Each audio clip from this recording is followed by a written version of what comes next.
Little Big Planet is a game made on October 21, 2008 by a small company at the time named Media Molecule. They had a daring dream for a sandbox sort of game where you let your imagination run free.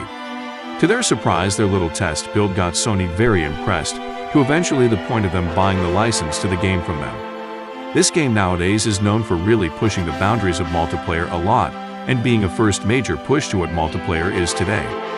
This was one of the first games to incorporate multiplayer as a key aspect of the game in 2008 for PS3. There is a lot to this game and a huge community that is still around the world somewhere today.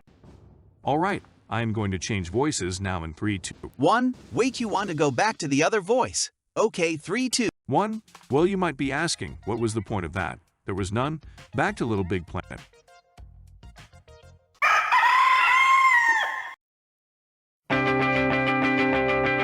First off, the presentation, sound, and graphics for the game is fantastic. Mainly in a 2D perspective, the game will have 3 layers of view to have your little Sackboy move between.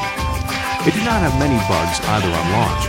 It attracted a very large audience and became an extremely popular game. There were smooth animations and a very fun story that wasn't anything too crazy, but just enough to have a good time playing and to teach you the items you can use to make your own levels.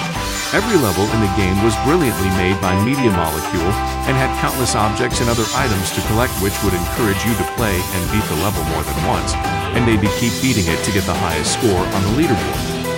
Well, yes, I said to make your own levels.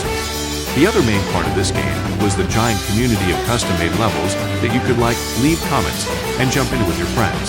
There were adventure, role-playing, horror maps, and so much more to discover in Little Big Planet. This will be a brief explanation of the second game in the series. It took what the community loved from the first series and improved it to bring new mechanics to the game. There was a new soundtrack and story with a bunch of new tools added to help you create levels. Still made by Media Molecule, the game was able to take the name as the best in the series by many. You were able to make films now in the levels you made, and you could use Sackbots, which you could control or add logic, to have them do a whole number of things. Everything was made better with this game, even being the one that brought the Sakanana. Sorry if the translation has pronounced it wrong to the game. There was so much more jam-packed into this game, but I want to start talking about another subject at hand. The first and second major installment of the game had little bugs, and had many interesting characters and enemies. This holds up with the PSP, PS Vita version of the game, and a racing game called Little Big Planet Karting. But what about the third major installment in the game? Media Molecule, as we know, has made mostly everything until now. They, after seeing the large success of the game, passed the next game in the series, dubbed Little Big Planet, hub to a company called Suwon Digital, who remade it as Little Big Planet 3. This company has made small games in the past, but was never put to something as large as making Little Big Planet 3.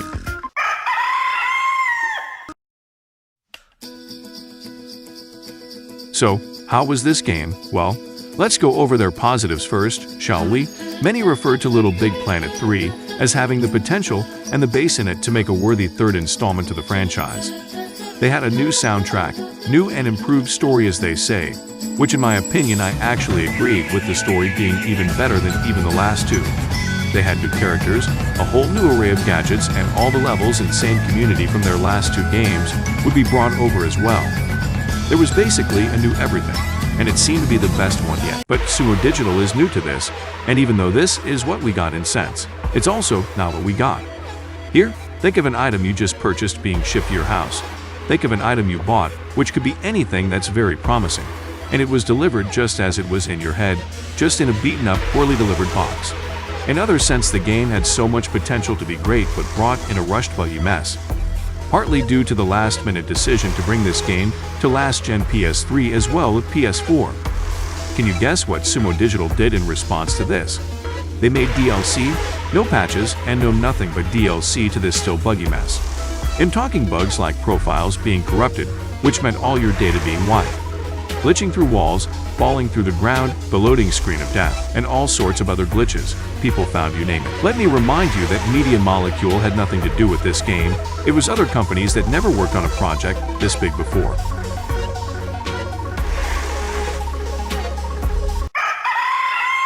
How is it in 2019-2020 though?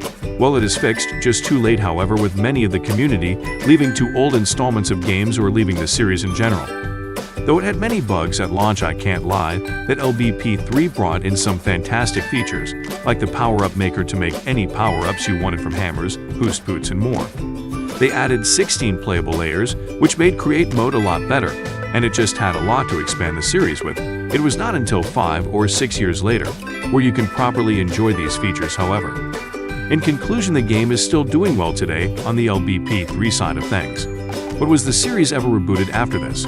Well, yes and no, because the create mode and the LBP series itself never had a new installment but Sackboy, and the concept had a new spin-off called Sackboy's Big Adventure. This is the end of my review. Sorry if the translation is boring to listen to.